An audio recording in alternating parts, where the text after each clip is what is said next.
Brought to you by 1AAuto.com, your source for quality replacement parts and the best service on the internet. Hi, I'm Mike Green. I'm one of the owners of 1A Auto. I want to help you save time and money repairing and maintaining your vehicle. I'm going to use my 20 plus years experience restoring and repairing cars and trucks like this to show you the correct way to install parts from 1AAuto.com. The right parts installed correctly. That's going to save you time and money. Thank you, and enjoy the video. In this video, we're going to show you how to replace the front sway bar or stabilizer bar on this Chevy Venture. The stabilizer bar does fit a whole bunch of different GM cars and minivans, so the procedure is going to be basically the same as this vehicle, although there may be some differences if you're doing it on like an Impala or a Grand Prix. Tools you'll need: flat blade screwdriver, 19mm socket and ratchet or your tire iron, jack and jack stands, torque wrench, penetrating oil, half-inch socket and ratchet. You'll need a hammer, and you'll also need a 15mm socket and ratchet. Okay, start by removing the wheel. Use a screwdriver to pry off our center cap. The wheel lug nuts are 19mm. If you're using hand tools, you want to have the vehicle on the ground. Loosen up the lug nuts, then raise it up and secure it. And removing the rest of the way, I'm going to use air tools. Okay, so I'll fast forward to finishing this, and obviously you want to take this wheel off and the other wheel off as well. You can see I've sprayed this link with lots of penetrating fluid, and what I'm going to do is I'm going to jack up the suspension here, and what that's going to do is it's going to relieve some of the pressure. And you can actually see that this stabilizer bar is cracked right there.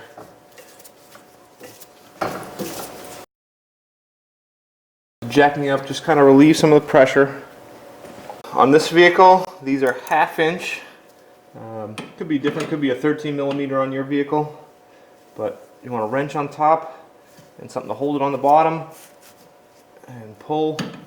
And the longer you soak it with that penetrating fluid, the easier it'll come apart. Okay, so note I'm fast forwarding here. Obviously I'm doing everything on the passenger side, but what I'm doing off camera is once I complete one step on the passenger side, I'm doing that same step on the driver's side. So just something to keep in mind as I let this down here. Okay, so now you want to spray a whole bunch of penetrating oil down on the shaft of that bolt. Okay, and I've got a set of vice grips on the middle of the bushing and my wrench down at the bottom, and I'm just working that bolt free of that bushing. And now basically just take a hammer and beat on it, and you can see it starts going down, and then you can pull that right out. Okay, and then pull that whole assembly right out. Okay, so right in here you got two 15mm bolts, and if you turn your wheels all the way to the other side, pretty easy to get in there. I've got a deep reach socket, although you can get in there with a regular socket as well, and they're actually not that difficult.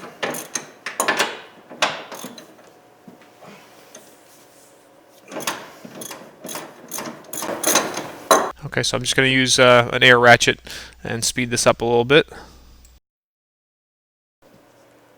Okay, so I repeated that procedure for the other side, and this might give you an idea of why these need to get replaced sometimes. Part of the end just fell apart. What you will want to do is pull off these bushings. Do that for the other side as well. I got the other side pretty much free. Okay, so I'm going to freeze it for a second here. Now this is the part, if you have like an Impala or a Grand Prix or a Regal, you may need to actually drop your engine carriage down, which is nothing more than the two big bolts underneath those brackets. Support it with your jack, undo those two bolts, and let the engine carriage down a few inches, and that gives you more room to do this if you have a problem getting the bar out. Bend it down like that. Pull it right out. And like I said, you can see on this side, that's what happens to them. They're hollow, so they get some moisture in there, and then they end up breaking on the ends. So here's the new bar from 1A Auto, And our bar is solid, it's not hollow, so you won't ever have that problem again, even though your car may not last another 100,000 miles. But and it does go in. It's got a it bends in the middle, and that goes up. So you want to feed it in there that way.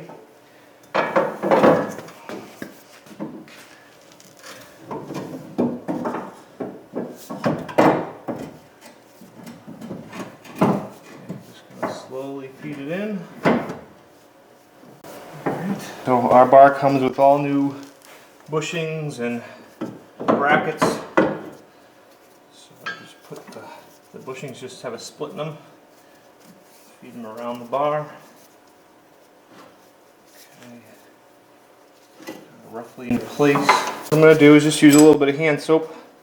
Just put it on the inside of this bracket here. Just make it that much easier. You don't want to use grease or anything because that could eat away into the bushings. The hand soap is nice and mild. Just allows the bracket to go down on there quite a bit easier. So now I'll repeat that for the other side. Now to put your end link in, you want to undo it here. Okay, you got the washer in that bushing, and then take out this whole assembly here, which is 2 bushings and a spacer. Okay, and carefully put that right in between your stabilizer bar and your control arm, and then you've got your link with the bushing on the bottom. Push that up through. Finish it off with your bushing on top,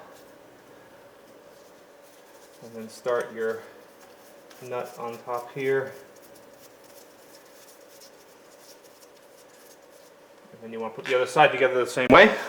So for the bushing, I'm actually going to use my original bolts because they are flattened here, which makes them easier to start. It does come with new bolts. But since they don't have this shoulder on them, they're a little more difficult to use. So if you break your bolts, obviously you can use these.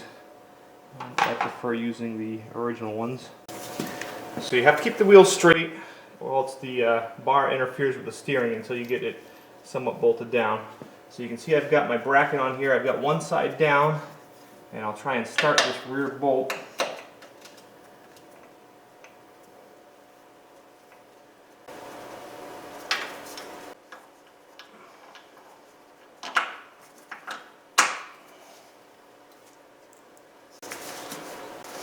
Okay, so I've got both those started. So now I'm going to go do the same thing for the other side. And that's what this is you do one thing on one side, you do it the same thing on the other side until you start getting it going. Now what we want to do is tighten up our links just preliminarily. You don't want to tighten them up all the way. You don't want to tighten anything up until you have the weight back on the front suspension. What I'm going to do is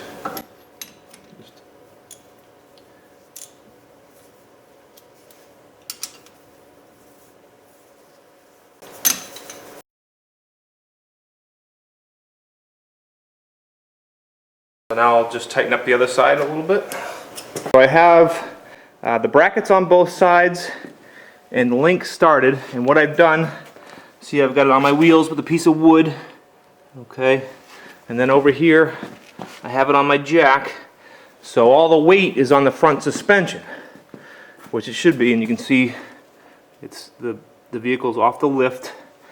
Okay, so now I can, basically what the procedure now is I'm going to tighten up my bracket bolts, not all the way tight, but just so the bracket's about 1/4 of an inch away from the frame. Okay, and then once I tighten those bracket bolts, then I'm going to tighten up my links all the way, and then I'll finish by tightening up the bracket bolts. Okay, so now I am tightening up the brackets, the bracket bolts, and again, not tightening them up all the way yet. Actually, what I'm doing there is I'm kind of pressing down on the bolt with the socket, which helps start it. I found that one of them wasn't quite started yet, but I'm tightening those up. Now off camera, I tightened up the other side and I tightened up the link. So now I'm tightening up the link on my passenger side all the way. You basically tighten until you can't tighten anymore. You don't have to be extremely tight. And then once you're done with the link, then you tighten up the bushing, the frame bushing bolts all the way, and then you can jack up the vehicle and remove the jack stands, or actually jack up the vehicle some, remove the blocks from under the wheels, put your tires back on, remove the jack stands, and put the thing back on the ground, and you're all set.